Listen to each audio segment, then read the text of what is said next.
Hello friends and welcome to the video on DC machine and transformer. I am Suvarna Ghate, lecturer NIT Polytechnic Nagpur. Our today's presentation on unit number 4. The topic is three phase auto transformer. तो इस video में हम three phase auto transformer क्या होता है, उसका working क्या है, कंस्ट्रक्शन क्या है, एप्लीकेशंस क्या है, एडवांटेजेस क्या है और नॉर्मल टू वाइंडिंग ट्रांसफार्मर में और ऑटो ट्रांसफार्मर में क्या डिफरेंस होता है, ये कंपैरिजन के थ्रू हम देखेंगे. First one is the learning outcome. After watching this video, you will able to understand the course outcome, that is use three phase transformer for different application. तो three phase transformer क्या होता है और उसका कहाँ use किया जाता है, आप इस यूनिट से सीखने वाले हो. The next one is the learning outcome. Understand three phase transformer and understand the three phase auto transformer. तो इस वीडियो से आप क्या सीखने वाले हो, थ्री फेज ऑटो ट्रांसफार्मर के बारे में आप सीखोगे. Then first one is the three phase auto transformer. तो थ्री फेज ऑटो ट्रांसफार्मर में क्या होता है, जो नॉर्मल ट्रांसफार्मर में दो वाइंडिंग होती है, एक होती है प्राइमरी वाइंडिंग और दूसरी होती है secondary winding. But auto transformer में ओनली वन वाइंडिंग होती है, वही एज अ प्राइमरी और वही as a secondary winding work करती है. Three phase auto transformer has a single coil that act both as a primary and secondary coil. तो आप डायग्राम देख रहे हो.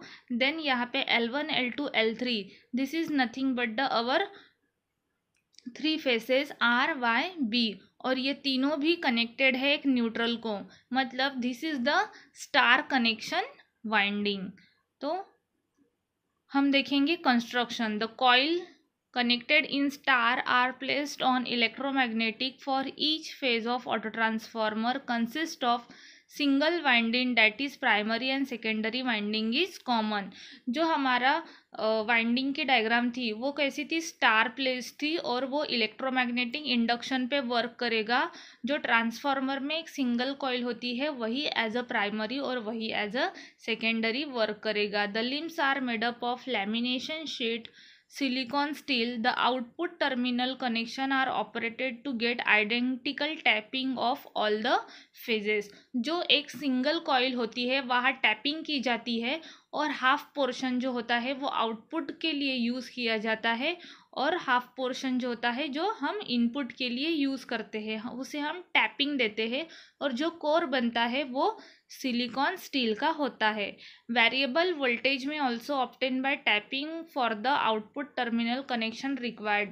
तो जो सिंगल वाइंडिंग होती है उसमें टैपिंग होती है, तो जो पूरी कंप्लीट वाइंडिंग होंगी वो एज अ इनपुट के लिए यूज़ की जाएंगी और टैपिंग करने के बाद जो हमें वाइंडिंग मिलेगी एज अ प्राइमरी और सेकेंडरी हम पार्ट करके उसको यूज़ करेंगे. Then working principle is based on self induction. When three phase AC supply is given to the star connection, three winding flux is produced and get linked according to the self induction. Three phase transformer के जैसे ही same working है. हम three phase AC supply देंगे तो वहाँ पे क्या flow होगा, अल्टरनेटिंग फ्लक्स, और वो लिंक करेगा according to the self induction. As only one winding पर phase available part it act as a secondary between variable terminal and neutral. तो जो हमने सप्लाई दिया है वो हमें कौन से कनेक्शन में है, स्टार कनेक्शन में है. जो आउटपुट साइड में जो हमें मिलेगा voltage, it is act between the neutral और सेकेंडरी टर्मिनल वोल्टेज के बीच में हमें मिलेगा. Depending upon the position of variable terminal get variable AC voltage as the output. तो वेरिएबल टर्मिनल जैसे जैसे हमारा वोल्टेज वैरी होते जाएगा वैसे हमें सेकेंडरी साइड में आउटपुट मिलेगा. जब भी आप CNE के प्रैक्टिकल देखोगे तब वोल्टेज को वैरी करने के लिए हमने ऑटो ट्रांसफार्मर का यूज़ किया है. जब हमको अगर वोल्टेज वैरी करना है तो हम कौन सा ट्रांसफार्मर यूज़ करते हैं, ऑटो ट्रांसफार्मर यूज़ करते हैं. नॉर्मल टू वाइंडिंग ट्रांसफार्मर में हम वोल्टेज को वैरी नहीं कर सकते हैं. Then advantages, reduction in copper. Single winding होने की वजह से कॉपर कम लगता है, दैट्स वाई उसकी कॉस्ट भी कैसी होती है, लो होती है. और वाइंडिंग कम होने की वजह से साइज़ भी क्या होगी, रिड्यूस होगी। सो साइज़ रिड्यूस होने की वजह से वेट भी क्या रहेगा, कम रहेगा। और एक ही वाइंडिंग होने के वजह से लॉसेस कम होंगे तो इफ़िशियंसी भी कैसी रहेगी, ज़्यादा रहेगी। लॉसेस नहीं है मतलब वोल्टेज ड्रॉप नहीं है, so better voltage regulation. Variable output voltage को हम वैरी कर सकते हैं। Then application, it reduce the voltage motor starter for induction.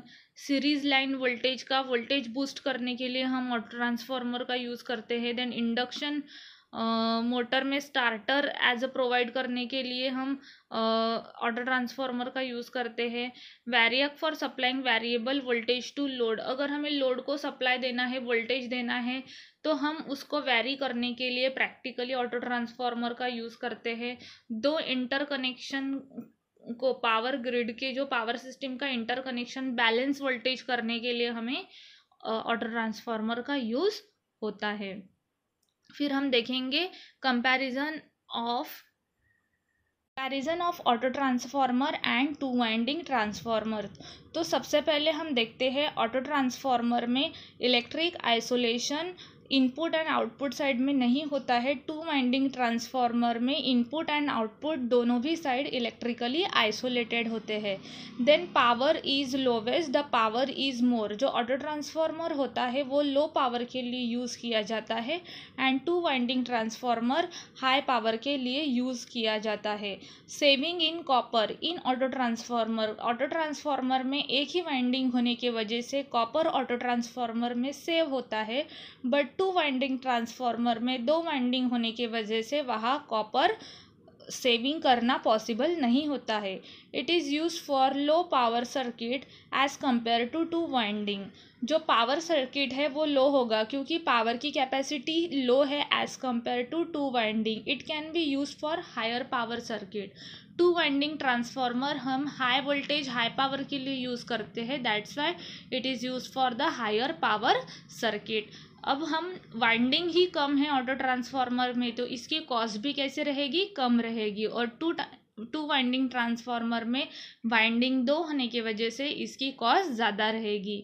अब वाइंडिंग कम होने के वजह से जो वाइंडिंग इम्पिडेंसेस होता है वो भी ऑटो ट्रांसफार्मर में कम होता है और टू वाइंडिंग ट्रांसफार्मर में ज़्यादा होता है। वाइंडिंग कम होने के वजह से कॉपर कम रिक्वायर्ड होने के वजह से जो वेट होता है ऑटो ट्रांसफार्मर का वो लो होता है than the two winding transformer.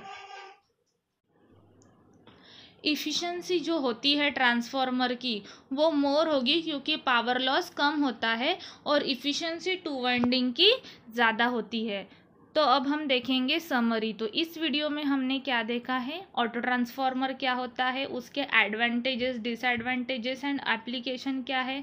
Then हमने कंपेयर किया ऑटो ट्रांसफार्मर को और टू वाइंडिंग ट्रांसफार्मर को। अब हम देखेंगे पीओ मैपिंग। तो सबसे पहला हमारा PO1 सेटिस्फाई हो रहा है, that is the basic knowledge आपको इस वीडियो से मिल रहा है।